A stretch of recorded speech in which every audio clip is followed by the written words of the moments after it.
Please welcome Adrian Schwarzer, Hannover Medical School. Using functional genomics to decipher therapeutic resistance in acute leukemia. 2 out of 3 adult patients suffering from acute leukemia will actually relapse and die from the disease. And the reason for this is that even after intensive chemotherapy, some leukemic blasts are always left in the bone marrow, and they seem to be protected by interactions with the bone marrow microenvironment. In order to study this, we are using in the lab a model of aggressive acute T-cell leukemia, which is driven by 2 strong oncogenes with this Notch and mTOR signaling. And you can appreciate that if you take these oncogenes away by inhibiting them with an mTOR inhibitor, Notch inhibitor, all the cells die very rapidly in the cell culture. However, if you repeat this experiment in vivo by transplanting these cells in the mice, then you see an initiate response, but then the leukemia will grow back very quickly, kill the mice, and be completely resistant to the therapy. And the interesting thing is that if you take these cells out into this culture again, they become again resistant.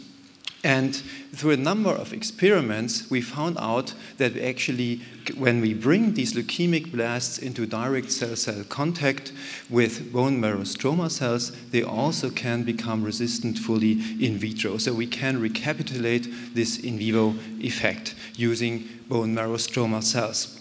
And in order to come up with genes and pathways that might mediate this stroma-induced resistance, we conducted a genetic screen by cloning a lentiviral shRNA library and transducing this library into the leukemic blasts in a manner that actually every tumor cell has a different shRNA and will have a knockdown of a different gene.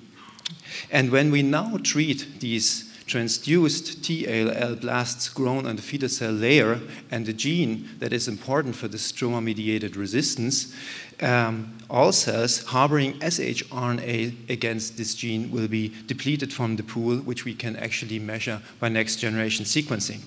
And this is exactly what we did.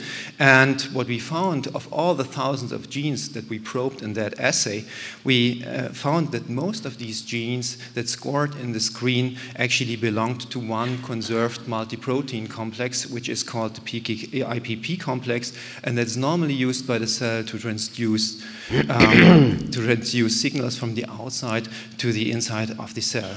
We validated this then with CRISPR-Cas9 genome editing, and I hope I convinced you that using genomic tools you can find out pathways to break therapeutic resistance that is mediated by bone marrow stroma in order to help to cure patients with acute leukemia. Thank you very much.